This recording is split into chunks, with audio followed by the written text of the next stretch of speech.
Hello friends, welcome to Kalaivani's kitchen. நம்ம சேனலில் இன்றைக்கி பார்க்க போகிற ரெசிபி ஒயிட் சாஸ் பாஸ்தா. ஒரு இட்டாலியன் டிஷ். ஒரு கஃபே ஸ்டைலில் ரொம்ப டேஸ்டான இந்த ஒயிட் சாஸ் பாஸ்தா எப்படி செய்யறதுன்னு பார்க்கலாம். ஃபஸ்ட்டு நம்ம இதுக்கு பாஸ்தாவை வேக வச்சு எடுத்துக்கலாம். ஒரு கடாயில் 7 கப் அளவுக்கு தண்ணி சேர்த்துக்கோங்க. தண்ணி நல்லா கொதித்த உடனே இதில் 1 டீஸ்பூன் அளவுக்கு உப்பு, 2 டீஸ்பூன் அளவுக்கு ஆலிவ் ஆயில் இருந்தால் சேர்த்துக்கோங்க. அப்படி இல்லைனா சன்ஃப்ளவர் ஆயில் சேர்த்துக்கோங்க. அடுத்ததாக இதில் 2 கப் அளவுக்கு பாஸ்தா சேர்த்துக்கிறேன். வெயிட்டில் பார்த்தீங்கன்னா 200 கிராம். இப்போ நான் சேர்த்துருக்கிற பாஸ்தாவோட வெரைட்டி பென்னே பாஸ்தா. இந்த பாஸ்தாவை பார்த்திங்கன்னா இது வந்து நிறைய ஷேப்ஸ், நிறைய வெரைட்டிஸில் வருது. உங்களுக்கு எது பிடிக்குமோ நீங்கள் அந்த பாஸ்தா சேர்த்துக்கோங்க. இந்த பாஸ்தாவை எந்த அளவுக்கு வேக வைக்கணும்னா, ஒரு சிலருக்கு இது 80% வேக வச்சா பிடிக்கும், ஒரு சிலருக்கு நல்லா சாஃப்டாக வெந்தால் பிடிக்கும். உங்களுக்கு எந்த அளவுக்கு வேக வைக்கணுமோ அந்த அளவுக்கு வேக வச்சு எடுத்துக்கோங்க. ஆனால் ரொம்ப குழஞ்சி போகிற அளவுக்கு வேக வைக்க வேண்டாம். இப்போ இந்த பாஸ்தா வேகத்துக்கு பார்த்திங்கன்னா அப்ராக்சிமேட்டாக 8லேருந்து 10 நிமிஷம் ஆகும்.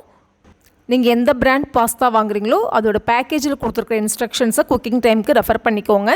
இப்போ நான் ஒரு 10 மினிட்ஸ்க்கு அப்புறமா காமிக்கிறேன். பாருங்கள், பாஸ்தா நல்லா வெந்துருச்சு. நான் இன்றைக்கி நல்லா சாஃப்டாக வேக வச்சுருக்கேன். ஸ்டவ் ஆஃப் பண்ணிவிடுங்க. இப்போ இதை நம்ம வடிகட்டிக்கலாம். அதே மாதிரி இந்த பாஸ்தாவை வந்து இப்போ நீங்கள் ஸ்டவ் ஆஃப் பண்ண உடனே ஃபில்ட்ரு பண்ணிடணும்.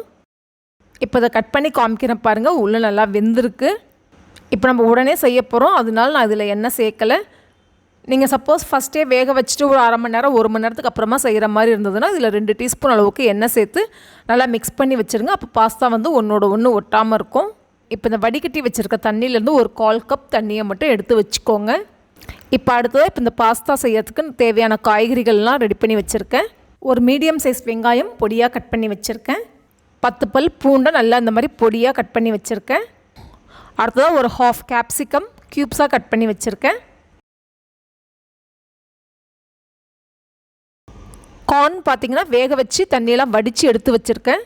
ஒரு கேரட் அதையும் நீல வாக்கில் கட் பண்ணி வச்சுருக்கேன். பீன்ஸை இந்த மாதிரி க்ராஸாக கட் பண்ணி வச்சுருக்கேன். நாட்டு காய்கறிலாம் சேர்க்காமல் இங்கிலீஷ் வெஜிடபிள்ஸில் உங்களுக்கு எது பிடிக்குமோ நீங்கள் அதை சேர்த்துக்கோங்க. வெங்காயம் பூண்டு மட்டும் கண்டிப்பாக சேர்த்துக்கோங்க. அது இந்த பாஸ்தாக்கு வந்து நல்ல ஒரு ஃப்ளேவரும் நல்ல ஒரு டேஸ்ட்டும் கொடுக்கும். அடுத்ததாக ஒரு கடாயை சூடு பண்ணிக்கோங்க. அதில் 2 டேபிள் ஸ்பூன் அளவுக்கு பட்டர் சேர்த்துக்கலாம். பட்டர் நல்லா மெல்ட் ஆனதும் இப்போ நம்ம கட் பண்ணி வச்சுருந்த பூண்டை சேர்த்துக்கலாம். இப்போ இந்த கார்லிக் சேர்த்த உடனே ஸ்டவ்வை லோ டு மீடியம் ஃப்ளேமில் வச்சுக்கோங்க. நல்லா 1 நிமிஷத்துக்கு நல்லா இந்த மாதிரி கைவிடாமல் வதக்கிக்கோங்க. இப்போ இந்த கார்லிக்கும் பட்டரும் சேர்ந்து வதங்கும் போது பார்த்திங்கன்னா நல்லா கமகமன்னு ஒரு வாசனை வரும். இப்போ இதில் நம்ம கட் பண்ணி வச்சுருந்த வெங்காயம் சேர்த்துக்கலாம். இப்போ இந்த வெங்காயம் கண்ணாடி பதம்னு சொல்லுவோம்ல, அந்த அளவுக்கு வதக்கிக்கோங்க. அடுத்ததாக பீன்ஸ், கேப்சிகம், கேரட் இதெல்லாம் சேர்த்து நல்லா வதக்கிக்கோங்க. 1 டீஸ்பூன் அளவுக்கு உப்பு சேர்த்துக்கோங்க. இந்த வெஜிடபிள்ஸோட கலர் மாறாமையும் அதே டைமில் வெஜிடபிள்ஸ் வந்து நல்லா க்ரன்ச்சியாக இருக்கிறதுக்காக ஒரு அரை டீஸ்பூன் அளவுக்கு சுகர் சேர்த்துக்கோங்க. டோட்டலாகவே பார்த்திங்கன்னா இந்த வெஜிடபிள்ஸை நீங்கள் ஒரு 2 to 3 மினிட்ஸ் வதக்குனிங்கன்னா போதும். வெஜிடபிள்ஸ் வந்து நல்லா க்ரன்ச்சியாக இருக்கணும், ரொம்ப சாஃப்ட் ஆகிற அளவுக்கு வதக்க வேணாம். இப்போ நம்ம வேக வச்சுருந்த கார்னும் சேர்த்துக்கலாம். அரை டீஸ்பூன் அளவுக்கு pepper powder, 1 teaspoon chilli flakes, அரை டீஸ்பூன் அளவுக்கு ஆரிகனோ சேர்த்துக்கிறேன். நீங்கள் இட்டாலியன் சீசனிங் வேணால் நீங்கள் அதுவும் சேர்த்துக்கலாம். சேர்த்து நல்லா மிக்ஸ் பண்ணிவிட்டு ஸ்டவ் ஆஃப் பண்ணிவிடுங்க. இப்போ அடுத்ததான் நம்ம ஒயிட் சாஸ் ரெடி பண்ணிக்கலாம். ஒரு கடாயை சூடு பண்ணிக்கோங்க. கடாய் சூடானதும் அதில் 2 டேபிள் ஸ்பூன் அளவுக்கு அன்சால்டட் பட்டர் சேர்த்துக்கோங்க. இப்போ இந்த பட்டர் மெல்ட் ஆன உடனே ஸ்டவ்வை ஸ்லோ ஃப்ளேமில் வச்சுக்கோங்க. வச்சுட்டு 2 டேபிள் ஸ்பூன் அளவுக்கு மைதா சேர்த்துக்கோங்க. இந்த பட்டரையும் மைதாவையும் இப்போ நல்லா மிக்ஸ் பண்ணிக்கோங்க. கைவிடாமல் கலந்து விட்டுட்டே இருங்க. ஸ்டவ்வை ஸ்லோ ஃப்ளேமில் வச்சுக்கோங்க. ஒரு 2லேருந்து 3 நிமிஷத்துக்கு நல்லா வதக்கிக்கோங்க. இப்போ நம்ம சேர்த்துருக்கிற இந்த பட்டரில் இந்த மைதா வந்து நல்லா வதங்கணும். இப்போ நல்லா நுரைச்சி வருது பாருங்கள். இந்த ஸ்டேஜில் 2 கப் அளவுக்கு காய்ச்சாத நல்லா ஃபுல் க்ரீம் பாலாக சேர்த்துக்கோங்க. இந்த பால் சேர்க்கும் போது ஒரு கையாலேயே கலந்து விட்டுட்டே இருங்க. ஸ்டவ்வை லோ டு மீடியம் ஃப்ளேமில் வச்சுக்கோங்க.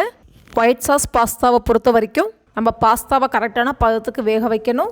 வெஜிடபிள்ஸையும் நல்லா க்ரன்ச்சியாக வதக்கிக்கணும். அதே மாதிரி இந்த ஒயிட் சாஸையும் நல்லா க்ரீமியாக ஒரு பர்ஃபெக்ட் கன்சிஸ்டன்சியில் ரெடி பண்ணிங்கன்னா இந்த ஒயிட் சாஸ் பாஸ்தா நல்ல ஒரு பர்ஃபெக்ட் டேஸ்ட்லேயும் கன்சிஸ்டன்சிலையும் ஒரு கஃபே ஸ்டைலில் நம்ம வீட்லேயே ஈஸியாக ரெடி பண்ணிக்கலாம். இப்போ நான் இது நல்லா மிக்ஸ் ஆகிறதுக்காக விஸ்க் யூஸ் பண்ணிக்கிறேன். இப்போ இந்த ஒயிட் சாஸ் ரெடி ஆகிறதுக்கு பார்த்திங்கன்னா டோட்டலாக 6லேருந்து 7 நிமிஷம் ஆகும். இப்போ பாருங்கள் நல்லா திக்காகிடுச்சு. 1/2 டீஸ்பூன் பெப்பர் பவுடர், 1/2 டீஸ்பூன் அளவுக்கு உப்பு சேர்த்து நல்லா மிக்ஸ் பண்ணிக்கோங்க. அடுத்ததாக இதில் 2 சீஸ் ஸ்லைஸ் சேர்த்துக்கலாம். நீங்கள் மொசரல்லா சீஸ், ப்ராசஸ் சீஸ் எது வேணாலும் சேர்த்துக்கலாம்.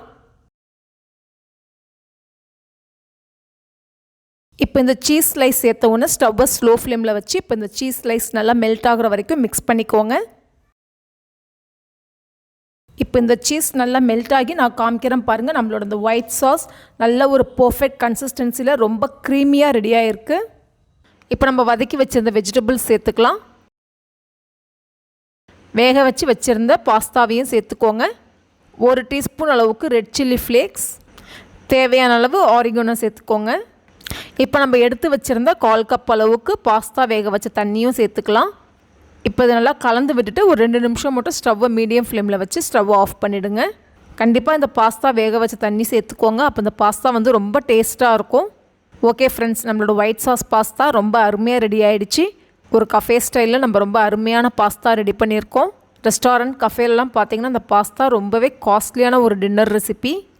நம்ம வீட்டில் இது ரொம்ப எக்கனாமிக்கலாகவும் அதே டைமில் பார்த்திங்கன்னா ரொம்ப டேஸ்ட்டாகவும் ரெடி பண்ணிக்கலாம். அதே மாதிரி இந்த பாஸ்தா நல்லா சூடாக இருக்கும் போதே சர்வ் பண்ணிக்கோங்க. ஓகே ஃப்ரெண்ட்ஸ், நீங்களும் ட்ரை பண்ணி பாருங்கள். ட்ரை பண்ணிவிட்டு உங்களோட ஃபீட்பேக் என் கூட ஷேர் பண்ணுங்கள். இந்த ரெசிபி உங்களுக்கு பிடிச்சிருந்தா என்னோடய வீடியோவை லைக் பண்ணுங்கள், ஷேர் பண்ணுங்கள், சேனலை மறக்காமல் சப்ஸ்கிரைப் பண்ணுங்கள். மீண்டும் இன்னொரு இன்ட்ரெஸ்டிங் ரெசிபியோடு உங்களை சந்திக்கிறேன்.